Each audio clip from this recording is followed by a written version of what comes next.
नमस्कार, आप देख रहे हैं डॉक्टर साहिब आपके साथ मैं हूं मुस्कान दशको। आज के इस एपिसोड में हम बात करेंगे। हम देखते हैं शरीर में ऐसी बहुत सारी बीमारियां हैं जो कहीं न कहीं हमारे शरीर में अगर iron, calcium, vitamin A, B, C, D या फिर विटामिन के की कमी की वजह से होने लगती है। कई बार है जो लोग इसके लिए अलग-अलग विटामिन की कैप्सूल्स लेते हैं। लेकिन हम ये भी जानते हैं कि अगर हमारा खान-पान सही होगा तो हमें ये सब कैप्सूल्स लेने की ज़रूरत ही नहीं पड़ेगी। आज हम बात करेंगे कि इन कारणों की वजह से इससे क्या बीमारियाँ भी होती हैं और साथ ही क्या खान-पान रखना चाहिए ताकि इन सब चीज़ों की कमी ना हो।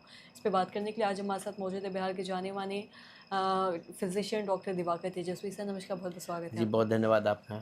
सर, हम देखते हैं अक्सर शरीर में या फिर बहुत लोगों को बहुत सारी बीमारियां हैं जो vitamin A, B, C, D या विटामिन के, आयरन, कैल्शियम की कमी की वजह से होती है। लेकिन बहुत लोग इसका फिर कैल्शियम मतलब कैप्सूल्स लेना या टैबलेट लेते हैं।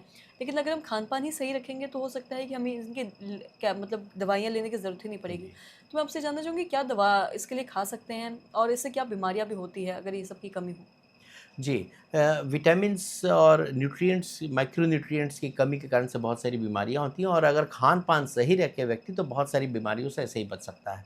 उसमें विशेषकर विटामिन ए, डी, ई के जो फैट सोल्यूबल विटामिन है उसकी कमी से भी बहुत सारी समस्या होती है। विटामिन ए की कमी से जो मुख्यतः होता है रतौंधी जिसे हम लोग कहते थे, विटामिन ई की कमी से जो विज़न है, नाइट विज़न वो भी कमज़ोर होती थी।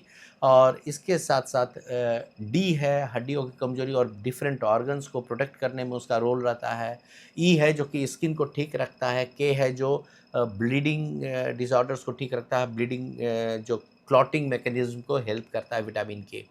विटामिन के लिवर से सिंथेसाइज़ होता है और अगर इसकी कमी होती है तो ब्लीडिंग डिसऑर्डर बढ़ सकता है या फिर लिवर के प्रॉब्लम में भी विटामिन के की कमी आती है। तो अगर इन फैट सोल्यूबल विटामिन में ये क्या है कि अगर अपने मन से विटामिन का सप्लीमेंट लेते रहते हैं तो विभिन्न ऑर्गन्स पे जाकर जमने लगता है और वो जाकर के हाइपर विटामिनोसिस के सिम्पटम्स देने लगते हैं, प्रॉब्लम ही क्रिएट करने लगता है। क्योंकि कम विटामिन भी उतना ही प्रॉब्लम है और बहुत ज़्यादा विटामिन हो जाए तो वो भी प्रॉब्लम है। तो विटामिन जैसे बहुत सारे लोग देख रहे हैं कि आज के दिन में विटामिन ई की बहुत लंबे समय तक स्किन को कारण से अपने मन से खाने लगते हैं। तो वो भी अगर विटामिन ई जो फैट सोल्यूबल विटामिन है अगर लिवर में जम जाता है या कहीं भी जमता है तो प्रॉब्लम कर सकता है। या विटामिन डी जो बहुत हेल्पफुल है ऑर्गन्स को प्रोटेक्ट करने में, अगर उसकी भी मात्रा बहुत ज़्यादा हो जाती है ब्लड में तो फिर क्या होता है कि वो भी जॉइंट में और लिवर में जमने लगता है तो फिर प्रॉब्लम कर सकता है। तो फैट सोल्यूबल विटामिन का एक्स्ट्रा विटामिन लेने से वो डिफरेंट ऑर्गन्स को प्रॉब्लम भी कर सकता है, इसलिए उसकी मानक मात्रा में ही लेनी चाहिए।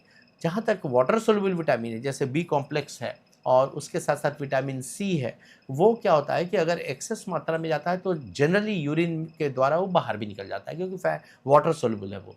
और इसके साथ-साथ माइक्रो न्यूट्रिएंट्स जो एसेंशियल दो जो केमिकल हैं जो बहुत ज़रूरी है शरीर के लिए, आयरन और कैल्शियम।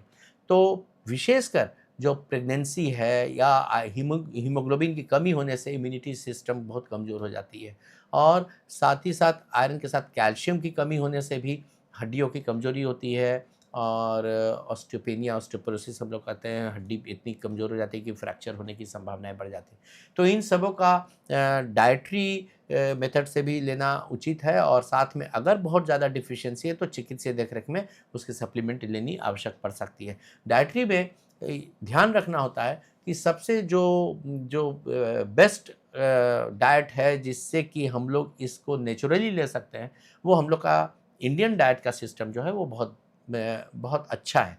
जिसमें कि ग्रीन वेजिटेबल्स उसमें बहुत सारे विटामिन्स मिलते हैं, लेमन है, अ, हमारे यहाँ आंवला की लेने की बात है, अमरूद लेने की बात है। इन सबों में विटामिन सी है, बी कॉम्प्लेक्स है। इसके साथ-साथ लाल फल हम लोग बहुत पसंद से खाते हैं, आम का सीज़न आ रहा है, विटामिन ए बहुत अधिक है उसमें। विटामिन ए के साथ-साथ विटामिन के अन्य सोर्सेज़ और फ्रक्टोज़ और ग्लूकोज़ भी सोर्सेज़ हैं उसमें।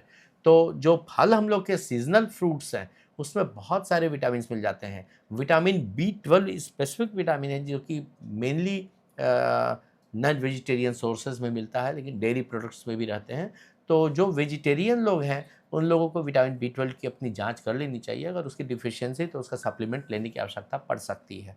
तो इस तरह से अगर आप प्रॉपर डाइट में जिसमें नेचुरल फूड जो अनप्रोसेस्ड चीज़ हैं, उनका सेवन अगर आप ज़्यादा करते हैं, रसदार फलों का सेवन करते हैं, सीज़नल फ्रूट्स का सेवन करते हैं, चावल और दाल मिला कर के है तो उसमें प्रोटीन भी, इसेंशियल प्रोटीन सब सप्लीमेंटेशन मिल जाते हैं।